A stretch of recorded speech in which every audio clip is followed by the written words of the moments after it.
Αν σταθείς σήμερα στο σωστό σημείο της παραλιακής, στον άλυμο και κλείσεις για μια στιγμή τα μάτια, ίσως προσπαθήσεις να το ακούσεις. Ανάμεσα στον θόρυβο των αυτοκινήτων και τη φωνή της θάλασσας, ψάχνεις για έναν απόϊχο. Έναν ήχο από γέλια, κραυγές ενθουσιασμού και μουσικές που μπλέκονται σε μια χαρούμενη κακοφωνία. Ψάχνεις για τη μυρωδιά του popcorn και του καραμελωμένου μαλλιού της γριάς. Ψάχνεις για το φάντασμα ενός θρύλου. Ψάχνεις για το ροντέο. Για δεκαετίες ήταν το φωτεινό ορόσημο της παραλιακής. Ένα καλλιδοσκόπιο από νέων που τρεμόπαιζαν και υπόσχονταν περιπέτεια. Δεν ήταν απλά ένα Λούνα Πάρκ. Ήταν ο προορισμός. Ήταν το πανηγύρι της αθηναϊκής νιώτης. Σήμερα, στη θέση του υπάρχει ησυχία. Αλλά ένας χώρος με τέτοια δυναμική φόρτιση, από τόσες χιλιάδες ψυχές που πέρασαν από εκεί, δεν μπορεί παρά να έχει στοιχειωθεί από τις αναμνήσεις του.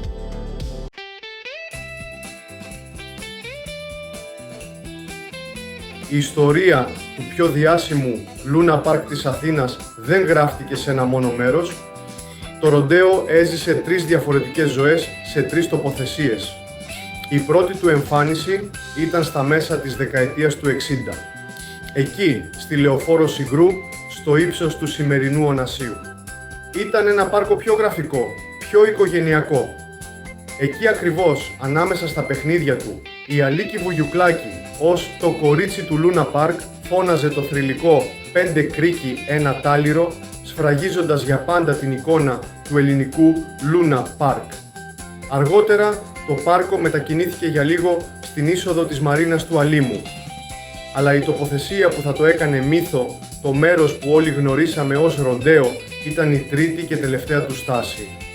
Το 1975 η επιχείρηση υπογράφει σύμβαση με τον ΕΟΤ και μεταφέρεται σε μια τεράστια έκταση 30 στρεμμάτων δίπλα στη θάλασσα, στο Καλαμάκι, εκεί που σήμερα βρίσκουμε γνωστά μαγαζιά της παραλιακής.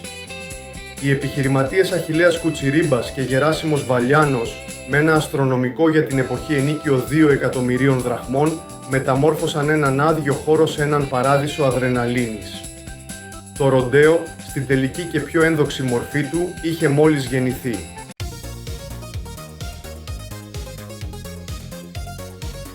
Τι ήταν όμως το ροντέο? Ήταν ένας κόσμος ολόκληρος, χωρισμένος σε 2 μεγάλα κομμάτια, με 2 εισόδους που ενώνονταν με ένα στενό πέρασμα. Ήταν ένας λαβύρινθος από ήχους, φώτα και εμπειρίες. Στην καρδιά του πάρκου χτυπούσαν οι γίγαντες της αδρεναλίνης. Πρώτο και καλύτερο, το Enterprise. Ένα παιχνίδι που έμοιαζε με διαστημόπλιο.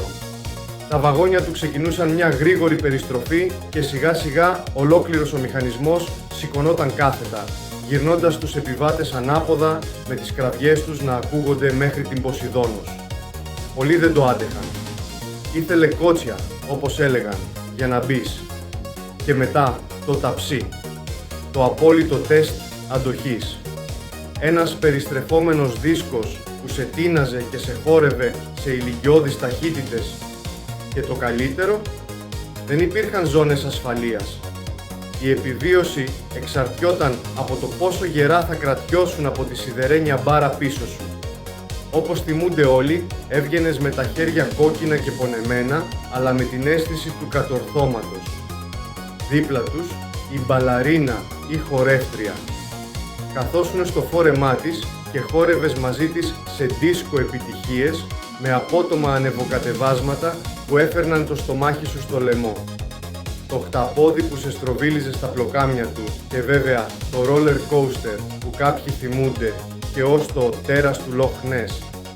Ένα τρενάκι σε ράγες με έναν οδηγό που ρύθμιζε την ταχύτητα και σε έκανε να νιώθεις ότι θα πέσεις κατευθείαν μέσα στη θάλασσα. Φυσικά το ροντέο είχε και την κλασική πιο ρομαντική του πλευρά.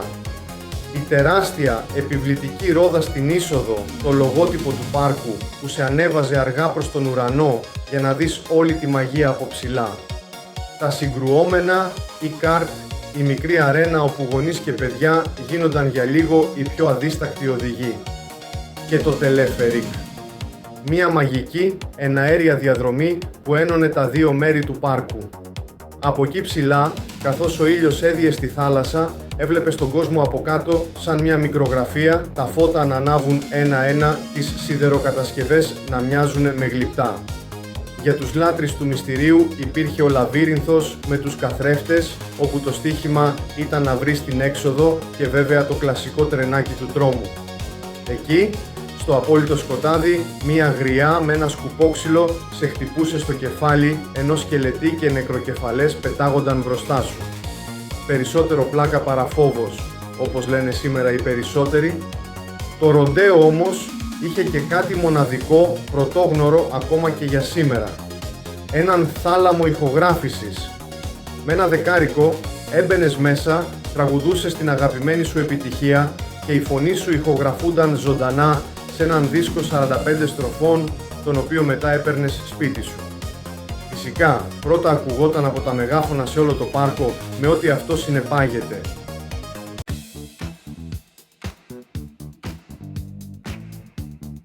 Ανάμεσα στα δύο μέρη του πάρκου, φωλιασμένη στην καρδιά του, υπήρχε και μία άλλη όαση. Μία δισκοτέκ. Με μια λιμνούλα στο κέντρο, έγινε διάσημη με το όνομα Φίτζι. Ήταν το πέρασμα στην ενηλικίωση για πολλούς. Πριν γίνει Φίτζι, στον ίδιο χώρο λειτουργήσαν θρυλικά κλαμπ όπως η Space στα τέλη του 70 και οι Σεϊχέλες του Μάκη Σαλιάρη. Αργότερα μετονομάστηκε σε Σαχάρα. Ήταν το μέρος όπου η αδρεναλίνη των παιχνιδιών έδινε τη θέση της στο χορό, στο φλερτ, στη νυχτερινή ζωή της παραλιακής, δημιουργώντας έναν εκρηκτικό συνδυασμό διασκέδασης.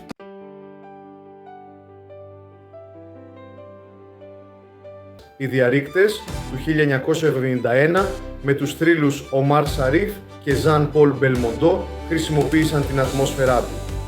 Μια ειδική περίπτωση είναι η ταινία «Ο γύρος του θανάτου». Ενώ οι περισσότερες σκηνές της γυρίστηκαν στο ροντέο, το ομώνυμο εντυπωσιακό θέαμα με τον μοτοσικλετιστή στο βαρέλι γυρίστηκε στο αντίπαλο δέος, στα Αηδονάκια στο Μαρούσι, που ήταν το μόνο πάρκο που το διέθετε. Η εικόνα του ροντέο πέρασε παντού. Στο σήμα της θρυλικής εκπομπής οι Reporters, στην ΙΕΝΕΔ, ακόμα και σε εξώφυλλα δίσκων. Το ροντέο δεν ήταν απλά ένα μέρος, ήταν κομμάτι της pop κουλτούρας.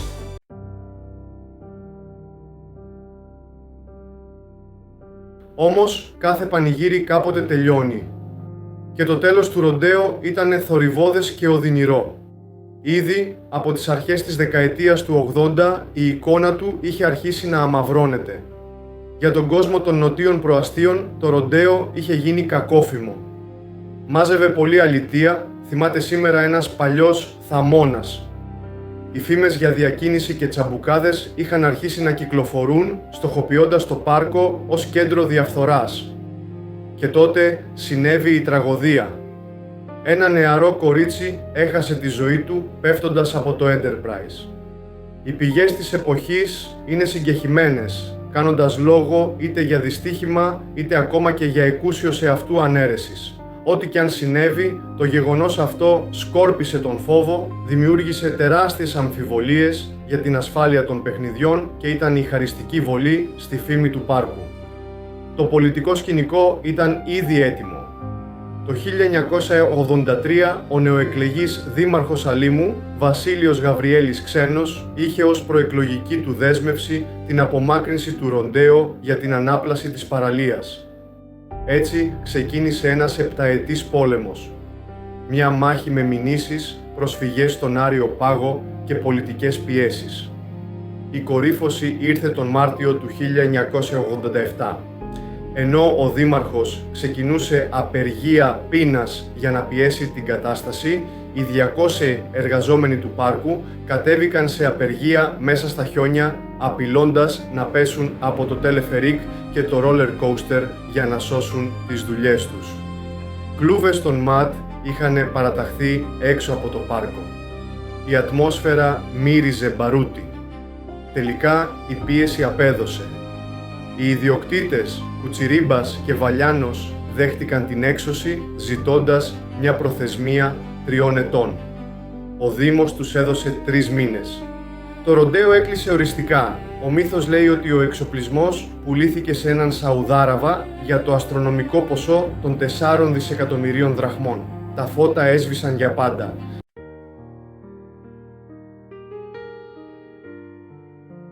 Η μεγάλη έκταση στην παραλία του Αλήμου έμεινε αναξιοποίητη για 6 ολόκληρα χρόνια, μετατρεπόμενη σε έναν απέραντο σκουπιδότοπο.